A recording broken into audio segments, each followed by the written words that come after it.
All right, well, good afternoon, everyone, and welcome to a very special NAADSN Ideas Series, NATO at 75, a month-long virtual series exploring Canada's role and involvement in the North Atlantic Treaty Organization in the lead up to its 75th birthday on April 4th. My name is Nicholas Gillespie, the NAADSN Administrator and incoming PhD student in Canadian Studies at Trent University. The North American and Arctic Defense and Security Network is a Minds collaborative network which addresses three core policy challenges: defense in the Arctic, securing North America and enhancing continental defense, and climate change and the environment. NAADSN engages key academic experts and stakeholders across Canada, North America, and the circumpolar Arctic to produce timely research and advice to the defense team and to foster the next generation of scholars and practitioners. In today's unique discussion with Dr. Jockel and Dr. Sokolsky will be moderated by NAADSN co-lead Dr. Andrea Sharon. Dr. Sharon, over to you. Thanks so much. It's a real honor and a pleasure to be the moderator for today's event. And we have Joel Sokolsky and Joseph Jockel, or JJ as he's affectionately known. What I'm going to do is provide a quite personal introduction of both of our authors.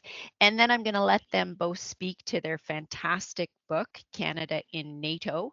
And then I'm going to be asking them some questions, and I really encourage you to use the Q&A function in Teams to ask your questions as well, and we'll pick and choose. So it's my great pleasure to introduce you to JJ and Joel. I've had the pleasure of knowing them for at least 20 years. They were formative in my PhD studies, and I'd like to think they've been some of my most important mentors along my journey, and the reason why I'm so passionate about NORAD and NATO. And it's a reflection of something that they've been studying for many, many years. Joseph Jockel is a professor at St. Lawrence University in the United States, but he has spent so much time in Canada. I really think he deserves the moniker of an honorary Canadian. And Joel Sokolsky was professor at the Royal Military College, and he was the principal there. They met many years ago. In fact, I think it's 1976 at St. John's Hopkins University in what is now quite a famous School of Advanced International Studies. JJ was embarking on a PhD focused on international studies, and Joel was about to start his MA studies, and he was really looking at sort of sea power in a nuclear age. That friendship has lasted those many decades, and you cannot write about Canadian defense policy, NORAD, or NATO without reference to Joel and JJ. We know that JJ's always has the perfect quote, is so diligent in his research. I mean, who but JJ would ask to see the invite list at a golf course in St. John's, Newfoundland in 1957? But he knew that probably important conversations about what would become the North American Air Defense Command, those individuals would be there, and that was something to note. And then, of course, with Joel, it's all his famous Joelisms. Whenever I think about defense budgets, I always have him in my head asking, how much is just enough? And his famous on the right, on the left, they're all wonderful heuristics for trying to understand Canadian defense policy. And so this book, Canada in NATO, is really important because it delves deeply into Canada's reasons for joining. It may not be the NATO of our dreams, but it has, as they say, shaped fundamentally Canadian defense policy. And so with that, I'm going to turn it over to them for their comments. Well, thank you, Andrea, for that kind introduction. We have a short presentation to make, which I'm going to say a little bit about the history of Canada's involvement in the alliance, and then Joel will talk about the big conclusions of the book. Canada was one of the founding members of NATO. In fact, it was one of the three countries, along with Britain and the United States, that initiated the diplomatic discussions that led to NATO. It's a reflection of Canada's standing at the end of the Second World War. Its interest in reaching a transatlantic arrangement was partially a feeling of guilt of having walked away from Europe in 1918 and allowed it to descend into chaos, partially a self-interest. It had been dragged into World War I, it had been dragged into World War II, and did not want to be dragged into World War III. So wanted to assist in putting in a security arrangement that might prevent World War III. Canadian diplomats realized that the only solution was to engage American power, and they joined the American interest, European interest, in creating an alliance in which the United States would buttress European security. Canadian diplomats weren't blind about it, but there were particular Canadian interests as well in the early negotiations, that it be more than a security arrangement, that there be special room for Canada. Most famously is the Canadian article in the North Atlantic Treaty that promised economic and cultural cooperation, which never went anywhere. But much more important, much more enduring, actually, was Canada's insistence that there be reciprocal security pledges between all the, because that led to a structure in which there would be place for Canadian influence and involvement. Canadians thought, the Canadian government thought when entering NATO, it was going to be able to spend less. After all, everybody's working together. You don't have to spend as much. That illusion came to an end with the Korean War in 1950, when Canada was put under heavy pressure by the United States in particular and others to rearm and commit forces to Europe, which it did, making a significant contribution on the air side in the 1950s. At the time, the Europeans were still rearming. The air division in France and in Germany at one point had more modern aircraft than the United States Air Force had in Europe. And there was also a small contribution by the Canadian Army, a brigade that was however located right close to East Germany. Those forces, those Canadian forces, were later equipped after much controversy in the early 1960s with the capability to use nuclear weapons. But those nuclear weapons and the revival of the European economy and the ultimate rearmament of the Europeans made the Canadian military presence in Europe less important. And in the 1960s, particularly under the Pearson and Trudeau governments, the Canadian contribution shrank in absolute and relative importance. Still, at one point, the Canadian presence became, as John Holmes called it, a mere presence. It's worth noting as well that and trying to find relevance during this period of the mere presence, Canada began to assume a responsibility for the northern flank, the defense of Norway, and Canadian military presence was then divided between the northern flank reinforcement capabilities and the standing presence in Germany. In the Mulroney government, one defense minister wanted to get rid of presence in Germany. Another subsequent defense minister got rid of the northern flank. But the Cold War then ended, and Canadian forces were withdrawn from Europe. What everyone was expecting did not happen, though. Canada became once more militarily relevant and significant to the alliance because it was capable and ready to deploy small forces. This first became evident in the Balkans, but including the Kosovo bombing and in Afghanistan and in Libya, and also in Latvia, where Canada assumed after the Russian incorporation of Crimea, Canada joined NATO efforts to strengthen the alliance. it's been a small contribution. It has not led to much increases in Canadian defense spending. There was a famous incident, or for us, famous incident, in which we closed the book, in which President Trump turns around to Prime Minister Trudeau and says, "What's your number? What's your number?" Meaning, what do you spend on defense? And Trudeau had to admit it was about 1.3%. But he turned around and added immediately, "It's not what you spend, it's what you do." And because Canada has been doing it, it's been in recent years, once again, as it was with larger forces in the 1950s, militarily significant to the alliance. Joe. Well, the book begins with a discussion about who would not like the book. And first group that we didn't think would like the book were theorists, because we make no claim that this is an example of middle power theory.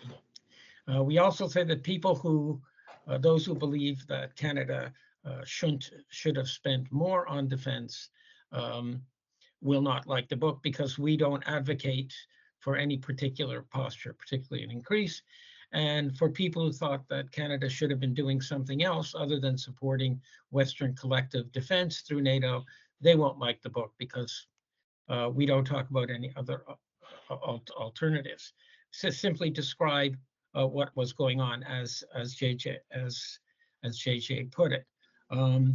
We also discuss notions of whether any of this activity afforded Ottawa any particular influence. As we know, Canadians like to agonize over influence, and participation in NATO, although giving some voice, didn't seem to have any profound effect on the direction of the alliance. It did, however, have a profound influence on the direction of the armed forces, shaping them, in a sense, for the NATO roles, primarily also for the NORAD roles. It gave the armed forces a world-class role during the Cold War. It increased professionalism within the armed forces, because you were working with the United States and other powers. And I think we concluded that why was this done? To quote my colleagues at JJ, it seemed like the right thing to do at the time. Canada had a vital stake in global stability and maintaining the Western alliance, and this was one way to do it. Over the years, the complaints about the level of defense spending was continual. It never seemed to affect the level, although at times there were increases in defense spending, and these were largely driven by NATO commitments. We did note in particular that in the post-Cold War era, you had a surprising, as JJ notes, amount of activity in the Balkans, in Afghanistan, and then after 2014, in support of Ukraine, with the training and the deployment into Latvia. So in that case, Canada remained active, although the level of defense spending didn't necessarily go up. The one thing we didn't do is we end in 2019. We don't speculate on what would come next, and that turns out to have been fortuitous, because things did change. But as of the 70th anniversary of the alliance, I put that Canada was in good standing, and that the Prime Minister did recognize the threat to the alliance that seemed to be coming from the Trump administration. So overall, it did shape Canadian defense policy, from the weapons bought to the professionalism of the armed forces, to the place to Canada's place in the world. And it's, although the Prime Minister Trudeau the first did complain that it seemed that we had no foreign policy except for NATO and no defense policy except for NATO, there was a lot of truth to that. And the problem was, what was the alternative? If you wanted to play a major role in the world, it drew Canada in to NATO strategies, including the reliance on atomic weapons and the NATO policy of not disavowing first use. So overall, it was a dominant factor in not only in post-war 45 defense policy, but I think in foreign policy as well. And again, the great surprise was how hyperactive Canada was within the alliance in the post-Cold War period, as we discussed in the Balkans, and certainly after 2011, and justifiably then, when during the Trump administration questions were raised about the future of the alliance, the Prime Minister seemed to become one of its greatest cheerleaders. Which to some people seemed hypocritical given the level of defense spending, but on the other hand, was a true reflection of national interest. Thank you.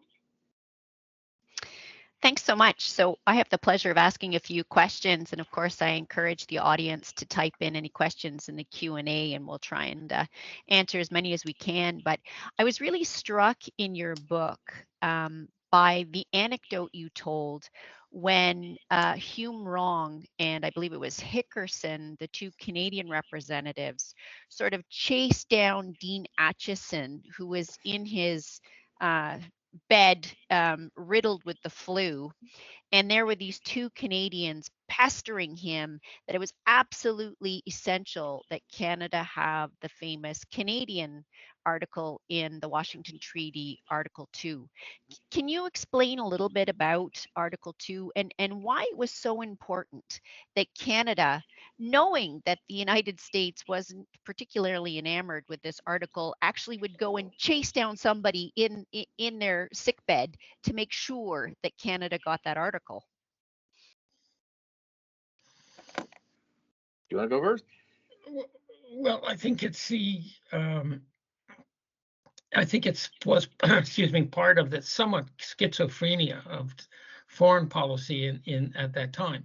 On the one hand, for collective security through the United Nations, on the other hand, recognizing the importance of collective defense and Western deterrent. So it may also suggest that the main audience for that was not the allies, but the public. That this was not just another military alliance, and of course, the United States realizes always what's going on and agrees to it. It seemed at the time, given that you had other organizations dealing with economic and social issues, you already had the World Bank, you had the General Agreement on Tariffs and Trade, and there was no appetite for this from the Europeans, and so it seemed to be more part of the dual audience approach to that Pearson seemed to be pursuing at the time, and it was, I think, I remember how tolerant the United States was of this pushing, and then but in the end, knowing that it really didn't make a difference. Although, at the end of the Cold War, and that's just, I think David Hagelund's phrase is, well, then you can say, oh, here's the NATO of our dreams. It's disarming and it's going into all these other things as well. That didn't work out either. Yeah, very briefly, I get a combination of some idealism and some domestic politics.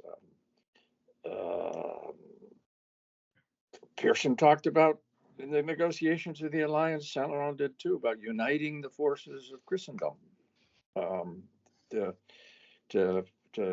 face down the Soviet threat. There was this kind of even a religious overtone. This must be more than an alliance that we are creating. We are preserving the West here. There was a very conscious notion of it. But Quebec probably played a role too. That is and certainly the Canadians told the Americans that we're doing this for Quebec. That is, we're worried about signing Quebec onto another military engagement, and if it's more than just a military engagement, we're going to be able to sell it domestically. So it was a combination of realism and idealism. So Whitney Lackenbauer asked sort of a follow-on question. Are we taking enough advantage of Article 2? I mean, putting my sanctions hat on it, it strikes me that, NATO as a collective hasn't decided, for example, to put sanctions against Russia. There's always the problem of NATO allies, especially the smaller powers. Their procurement sort of suffers from not being able to buy in bulk, and therefore they're very dependent on the U.S. Do we make enough of Article 2, or has it just been sort of forgotten? Well, that would be a different, and it's possible, a different interpretation of Article 2 for defense procurement. But the notion behind Article 2, and it's written, is to extend the alliance into sort of a free trade agreement of la lettre, and to cooperate on economic matters and to cooperate on cultural matters.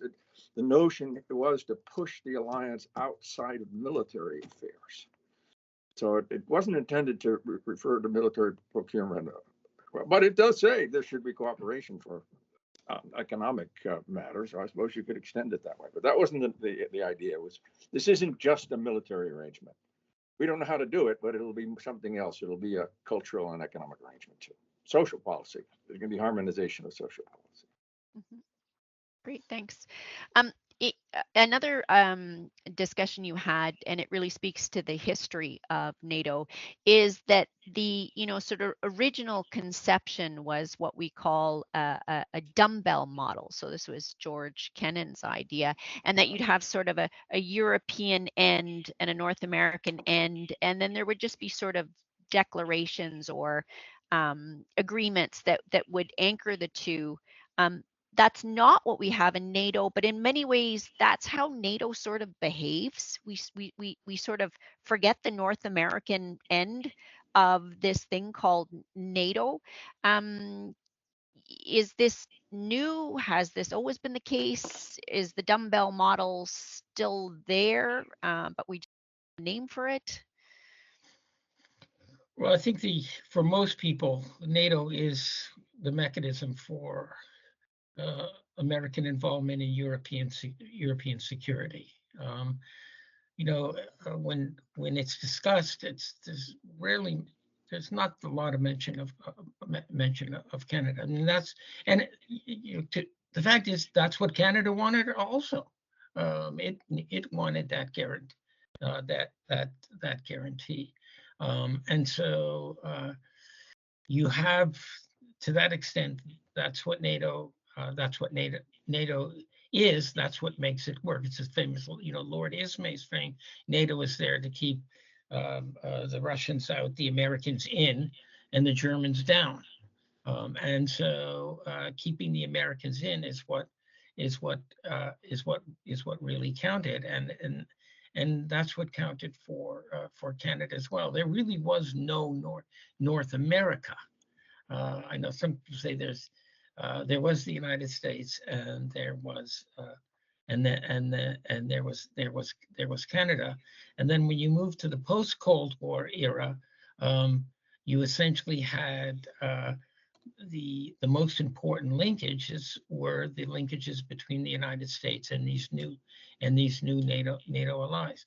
This wasn't to say that Canada wasn't involved, but you and I and all of us, I think, here can read 100 books on NATO, and Canada may be mentioned in passing, but it's just not there in terms of understanding of what the alliance is all about. And I think the Europeans, I think JJ said, if they know Canadians are in the room, they'll mention it, but otherwise they won't. Well, a person said that the dumbbell would prevent a political constitution of NATO. There would be no room for Canada, and he pointed exactly towards the World War II experience. He said Canada recognized their major allies, but it had little voice in the setting of and little place to do so, and that's what he was most worried about with the dumbbell, that it would be nothing more than an American security guarantee, which Canada, of course, wanted of Europe. And of course, at the critical moment, 1950, he got what he wanted. The North Atlantic Treaty became the North Atlantic Treaty Organization. There was a constitutional arrangement. There was the Council and the Military Committee, and there was a place then for Canada in terms of organized forums to play a role in the setting of alliance policy. If it just had been a European-American arrangement, that wouldn't happen.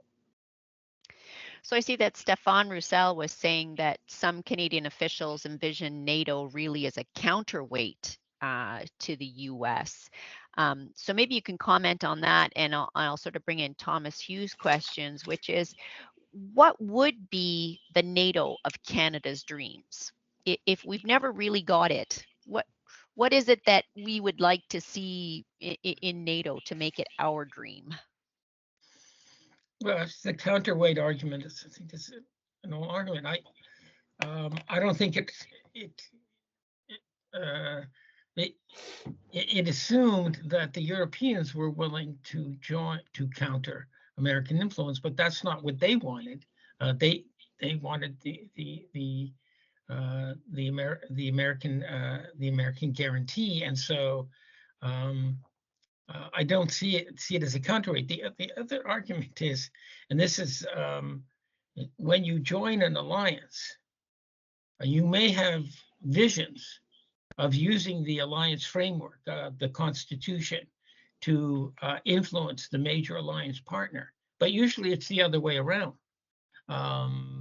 It's the alliance which influences you because you've joined it. And I think that's the Canadian experience. So we didn't counterweight American influence. And I don't think the Europeans were that interested in serving as Canada's partners in countering American influence. And I don't think Canada was really interested in it either. What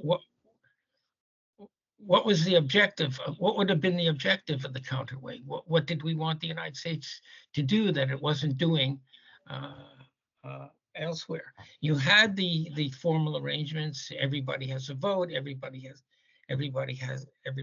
a seat.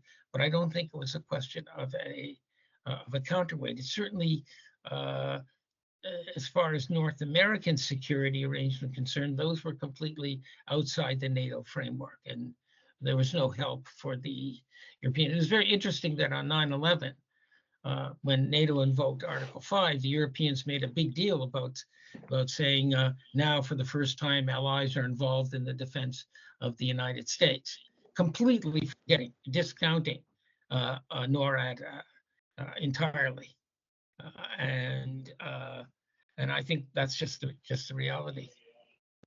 I think there are two ways to look at the counterweight argument: externally and internally. That is, could Canada find in the Europeans ways to offset American power? And there's very little evidence for that. And that Canada becomes a sort of smaller Britain doing balancing power. That doesn't work. But if you think about counterweights as being psychological for Canada, what John Holmes called relieving the psychological dependence of simply dealing with the United States. NATO works beautifully as a counterweight, perfectly. I illustrate this with my students. On course, I say, I point to student, may I put you on the spot? You can answer. You can refuse to answer. I said, do you have a best friend? And he said, yeah. And I said, do you want to hang out all the time with him or her? He goes, no. And I said, what do you do? He said, every now and then I hang out with other friends. I said, all right, now you understand the Canadian involvement in NATO. In that sense, it works beautifully as a counterweight. Great, thanks. We had a question early on. I note that NATO now has 3 missions. It's the collective defense, it's crisis management, and it's sort of collective cooperation. But we've always been told that NATO is really about deterrence. And so Julie Clark's question is about to what extent and how has sort of proxy deterrence influenced Canada's involvement in NATO? In other words, are we forgetting this idea of deterrence, and maybe it's coming in different forms that only Canada would recognize? I'm not sure I understand the question. Historically or today? Yeah, so from historically looking at sort of deterrence and NATO historically, what role was it that Canada was going to play? Well, contributing to the military presence in Europe. The argument, of course, of starting NATO itself was built on the notion of deterrence. Article 5, turning to the Soviets and saying, if you attack any member of the alliance, all of us will respond. So NATO is, in that sense, is built on deterrence. In the 1950s, Canada would be contributing to deterrence by providing forces that would literally stand up and could contribute to the nuclear response of the alliance. It becomes rather iffy later on that simple Canadian military presence would not at that point have contributed very much to deterrence, except that it was part of the old alliance standing up. And the alliance members convinced themselves and Canadians that if Canada were ever to withdraw from Europe, other members might get bad ideas, and the deterrent posture of the West would disappear. Now, if you talk about deterrence, we can talk. Let me let Joel answer the question, but it raises some interesting question about deterrence in Eastern Europe, what Canada is doing in Latvia, actually. Joel. Well, yeah, NATO was part of the deterrence in that any Soviet move against Europe would have involved the United States. That was the fundamental deterrent, the extension of the American nuclear deterrent over Europe. Whether there was a conventional deterrent as well, but I think more than that, to the extent that you could maintain Allied unity, that was an important deterrent as well. And remember that behind that shield of deterrence, Europe rebuilds and becomes tremendously prosperous. And that's in some sense what the real victory of the Cold War was.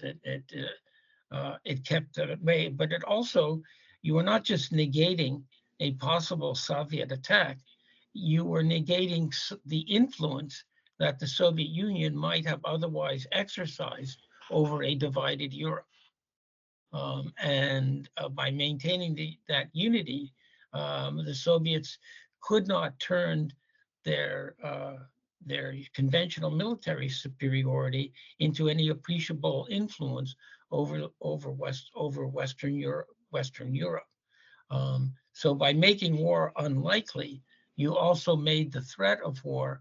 You blunted the threat of war as a political instrument by the Soviet Union, and in that sense, it worked. I don't think there was a particularly Canadian approach to this, but I think Canadians understood that had Europe fallen apart for some reason, the ability of the Soviet Union to exercise influence in Europe to the detriment of both the United States and Canada would have been more profound. And quickly, Germany was the critical point. I mean, if it could be demonstrated that the Soviets could demonstrate that they were capable of overrunning West Germany, the West Germans might then move towards neutrality, the ultimate in order to avoid the horrors of another war, the ultimate the Soviet goal, actually. Now, when you wrote your book, it was by McGill Queen's University Press, published in 2021, and it went to 2019. So as you mentioned, it was the 70th anniversary. I think some of the biggest issues were the fact that Macron had called NATO brain dead. Yeah. Russia certainly had invaded Ukraine the first time in 2014, but it was sort of a collective shrug. If you were going to add another chapter and reflect on these last 5 years, what for Canada would stand out as being really significant? Well, I think it would stand out the contribution made in Latvia to the training of the Ukrainian forces, and the resistance to significantly increase defense spending toward the 2% level. 2014, things change for the alliance, yet there's no Canada's clearly not going to make the 2% level, and the explanations were given by the Prime Minister. To me, that stands out, and at the same time, the Allies want, the request was made by the United States for Canada to deploy to Latvia. The request was made to participate in the Ukrainian training. So to me, it says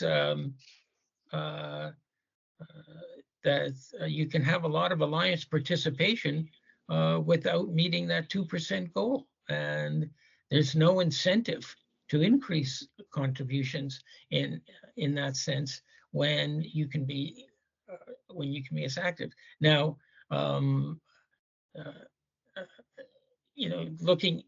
the trouble is we don't know where the alliance is going after this, and if it might change under a Trump administration. I was sitting in a conversation the other day about, can Europe defend itself? And one of the European participants said, if Trump gets in, all bets are off. All bets are off. But what strikes me since the book was written is the government's been fairly steadfast in its approach. Yeah, I mean, we congratulated ourselves several times of not ending, because there's someone had said to us when we were writing the book, by the way, Sweden and Finland are going to be joining NATO in the next couple of years. We would have thought it was craziness. I agree with what Joel said. The question in my mind is, will Canada be able to continue its role in the alliance, post-Cold War role, that is playing a significant role without spending very much, with very small forces? And at least now I can imagine two different scenarios. Well, if Donald Trump is actually isolationist, and I'm not sure he's not just a big bluffer, and he's actually a NATO supporter, to tell you the truth, ultimately. And if you get a real unraveling, then we're back to the dumbbells business, and Canada's going to have to use some of the creative diplomacy it started to use in the 1940s. So are we at that period, or is this 1950 one more time? Is this now such a fundamental reassessment of the threat underway that Canada is going to be put under true pressure by a Trump administration or by the Europeans to start spending seriously? It was heavy duty in the 1950s, and that could happen again. So we have a couple of questions asking, from the historical record, how can we interpret today? One is, are we going back to this tripwire model for Europe that especially this is the reason why Canada is in Latvia, and this is the new sort of tripwire.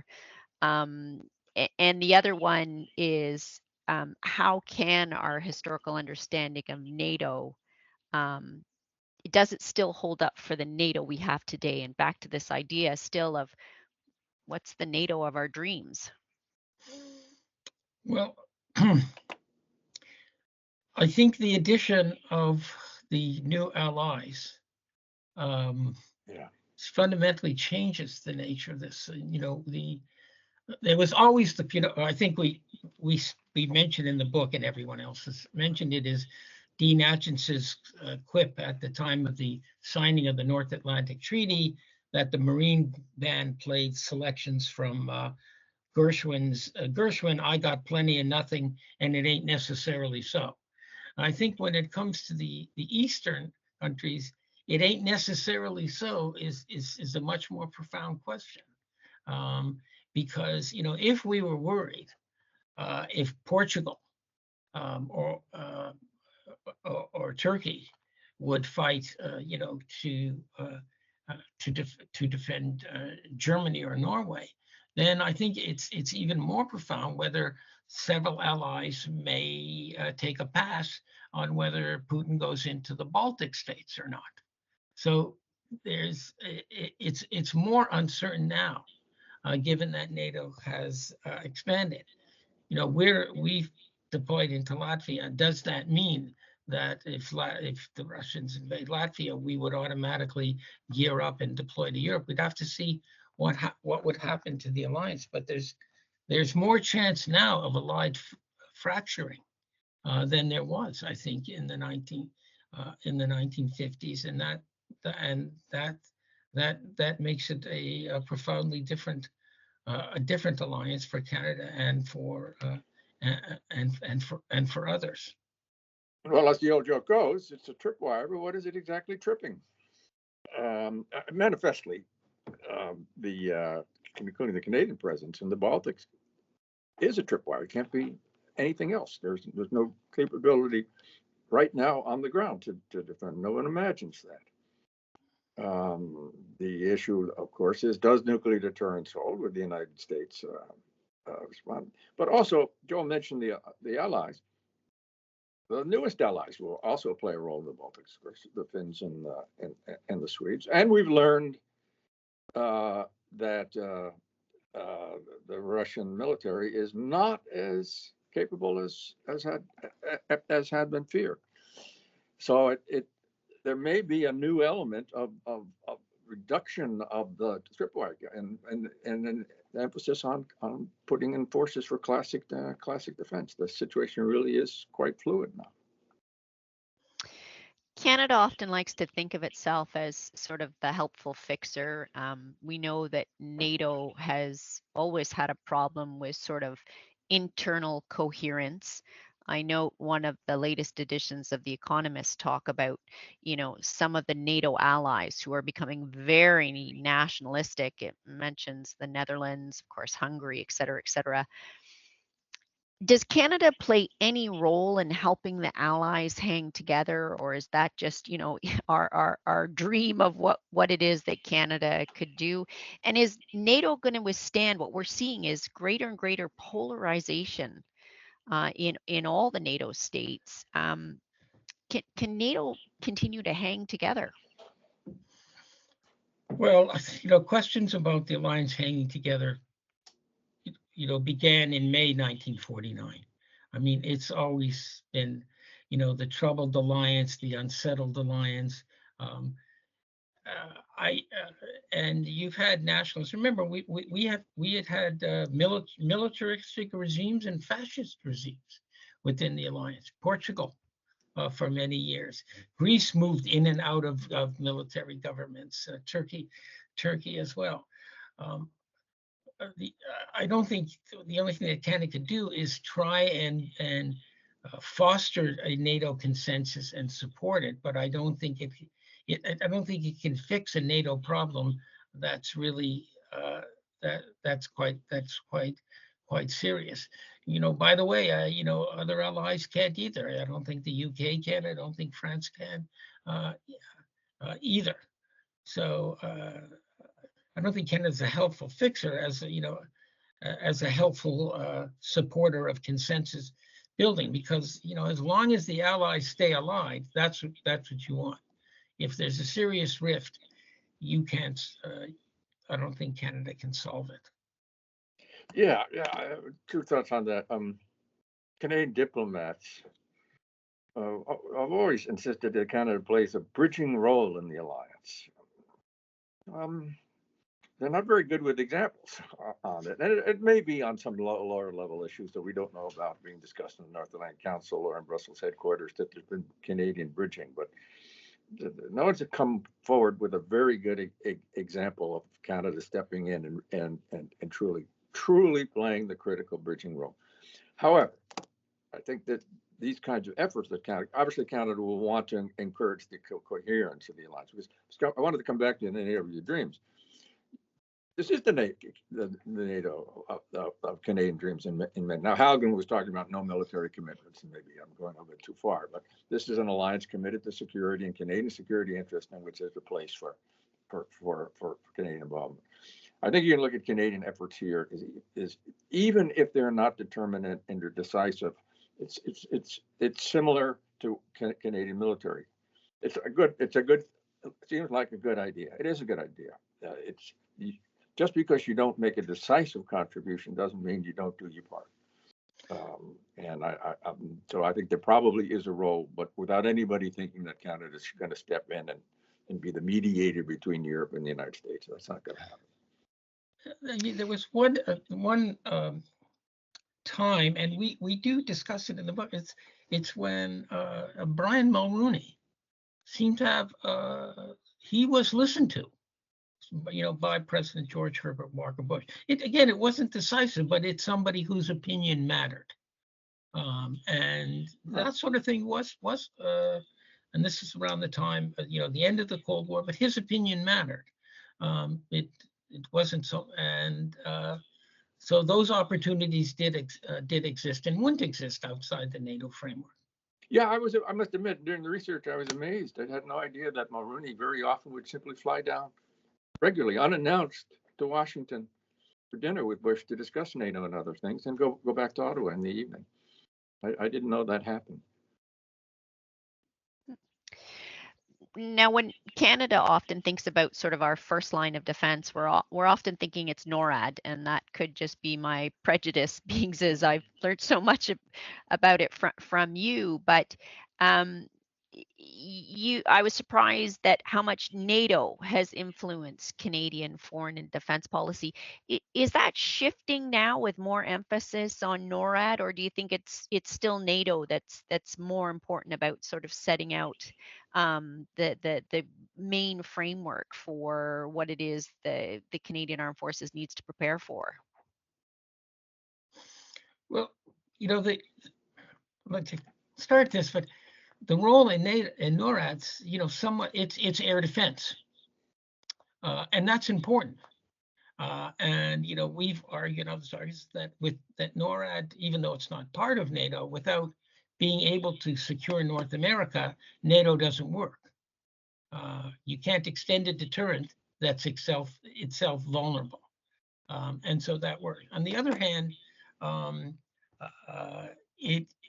NATO offered a much wider field to play on for Canada in Europe, and in terms of equipment, in terms of just the posture of the armed forces. With NATO, you had a role for the Army.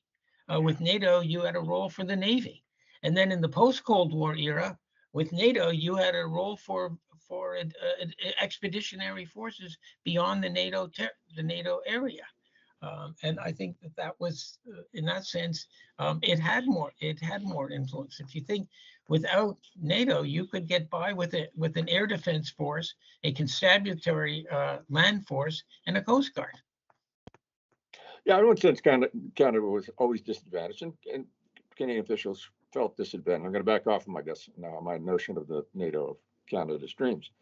Europeans always got credit within the alliance for their homeland defense forces. Canada could turn around and make an absolutely excellent case, as Joel was alluding to, that the deterrent posture of the alliance rests on the nuclear response of the United States. The nuclear response of the United States rests on air defense. Canada will contribute to the North Atlantic, to the Canadian portion of the alliance, because in that sense, it's critical for deterrence. But for the Europeans, NATO is still for Europe. And for Canadian military, that is going to be air defense, and also this back to this notion of the psychological counterweight for Canada. You just want to spend all your time with best friends in NORAD when there's a wider role in the world to play. So for me now, now there's this tug toward the Pacific, and even NATO is talking about the Pacific, and you have British ships and French ships, and this may present, you can see where this presents Canada with the problem. Well, where do we go now? Should we say, okay, Europeans, we were right in 1993, but we stuck around for another 30 years to help you out. But, we should be in the Pacific more. And this is where they want. For Canadians who are still agonizing over not being invited to the Australia, UK, US thing, we should be more of a Pacific power. So you could also make the case, well, Europe's had its day. We've done what we want. This is assuming that things settle down. We need to turn to the Pacific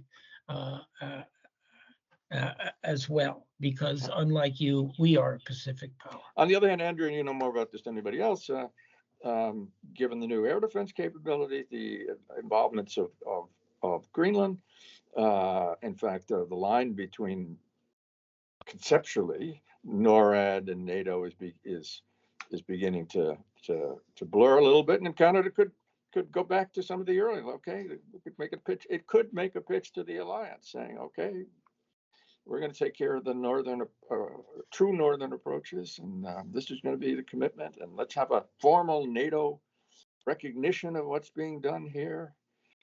I mean, one of the things that did surprised me as well, doing some of the research on NORAD, actually, historically, is Prime Minister Diefenbaker at one point claimed NORAD was a NATO command. And he made a big speech, and it was all silly. And the NATO Secretary General came and said, to Ottawa, it's not. And he was beaten into submission. And about a year later, he was meeting with President Eisenhower, and Eisenhower turned up to him and said, "You want to make NORAD a NATO command?"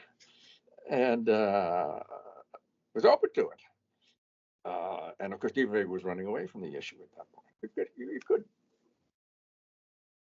The military U.S. military was always opposed to it, of course. Joel is going to leap in. I could say the U.S. military doesn't want the Europeans anywhere near. The President of the United States was open to it, and things may have once, and we got the line that Canada could go in the other direction. Well, it's now several decades where we advocated Canada abandon the Central European role, the German role, in favor of Norway. But now with Sweden and Finland, you could see a new structure, sort of a northern structure in which you would participate. I think the problem is, and this is just generally, you could do that. But then if something happened again in the Balkans, we would be there. I mean, no matter where we say we're focusing, where we go and what we do depends on what's happening, not where it is. And that's just the nature of the commitment. But you could see a more somewhat of a more northern focus with Finland and Sweden now being in the alliance. And that brings up a question that was asked about, with Finland and Sweden joining, will there be more of a focus on the Arctic Ocean? You do seem to see in NATO this sort of recognition that certain NATO allies are better placed to handle different situations and have different capabilities and expertise. Is there a danger of NATO becoming too fragmented and not, as you saying, be able to pivot back to, for example, a concern in the Baltics, because, you know, Canada, Norway, and the Arctic states focus solely on the Arctic, and you've got Portugal and Spain focusing on the Mediterranean, and then others on the Balkans, and that they don't remember to exercise for the primary concerns? Actually, no. I think it's leading in the other direction. It has implications for Canada. The real contribution to Finland and Sweden is in the defense of the Baltics.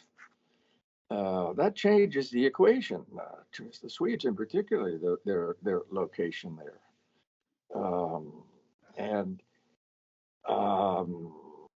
the Swedes and the Finns don't have a Arctic coastline. Of course, it's the Norwegians who do. So they're northern countries, but they're not Arctic maritime countries. So I think it has real implications for Canada, but not in the, and it even could still be northern, but it makes the defense of, it changes the defense of the Baltics. And that has implications for the Canadian presence in Latvia. So we're coming towards our end of time, so maybe I'll turn it back to both of you if there's any final words, especially as we anticipate the 75th anniversary of NATO on April 4th.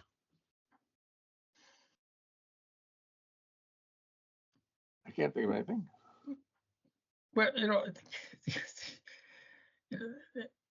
I think there's reason for hope and optimism about the alliance, and which then will give it a role. The wild card is what happens in the U.S., and the people may be overly pessimistic about the U.S. I don't think that that the Trump administration will be wildly isolationist. I think it will tend to be more you'll see more of a unilateralist approach to U.S., and NATO will have to adjust. But it certainly will continue to provide the framework for much of Canadian foreign and defense policy going forward. Or, as I suggested before, or there may be, well, again, to come back to my point, I made before, can Canada continue where it's going now with the two alternatives? This may be 1950, in which it comes under heavy pressure, or it may be 1948, when it's time for some creative diplomacy again.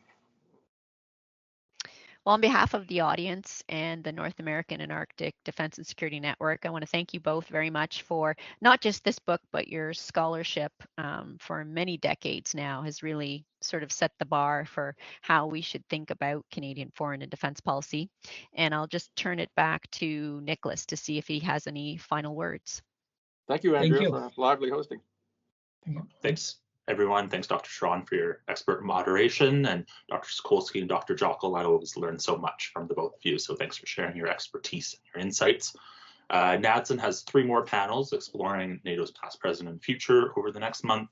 Our next event with Dr. Thomas Hughes, Dr. Stéphane Roussel, Dr. John Malloy is exploring the Alliance of the Past. And I would urge you all to register on naadsn.ca/events and follow NAADSN on social media. So that's all we have for today. Thanks again so much for joining us, to Dr. Jockel, Dr. Sokolsky, and we'll see you next week, Wednesday. Bye. Goodbye. Thank you.